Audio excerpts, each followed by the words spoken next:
Пропагандната машинерија на ВМРО-ДПМН во континуитет создава привид дека за целокупната приватизација е одговорност на Социјалдемократскиот сојуз.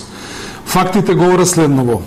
46% од приватизацијата во 1992 година беше завршена по законот на Анте Марковиќ.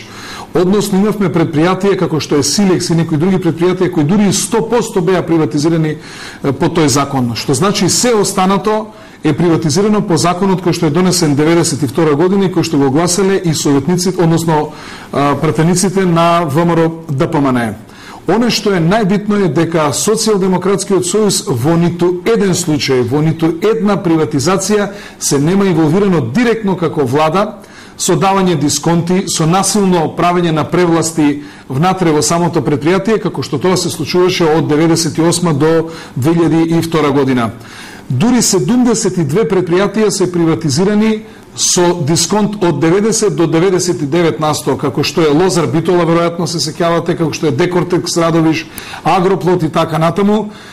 Приватизации во кои што се дадени прво државни пари, па потоа сето тоа е приватизирано, како што е националната платежна картица, како што е случајот Окта, како што е приватизацијата на Порцеланка Велес, како што е приватизацијата на Телекомот и така натаму.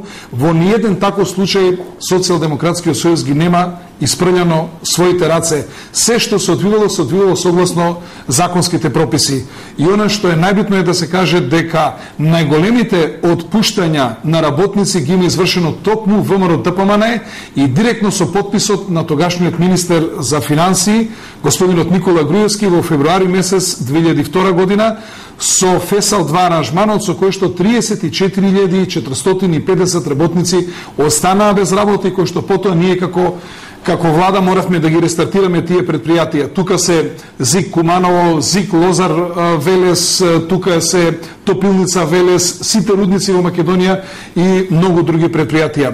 Ово јасно кажува дека Социјалдемократскиот сојуз во изминатиот временски период во ниту еден случај не се инволвирал како партија во приватизација надвор од законските решенија, а сосема друго прашање е дали приватизираните предпријатија потоа станале успешни предпријатија, дали менеджерските тимови или акционерските друштва на вработените успеале да се снајдат на пазарот или пак тие потоа пропаднале или отишле во штечај. Што значи дека целокупната оваа фама што се создава околу Социјалдемократскиот сојуз е апсолутно неточна и непринципелна и она што е битно дека ние имаме еден голем пример, а тоа е примерот на дистрибуцијата, односно на електродистрибуцијата на Македонија, која што беше приватизирана на најтранспарентен начин со купувањето на ова предпријатие од страна на австријски Евана и досега во ниту една таква приватизација не постои, ама баш ниту една афера.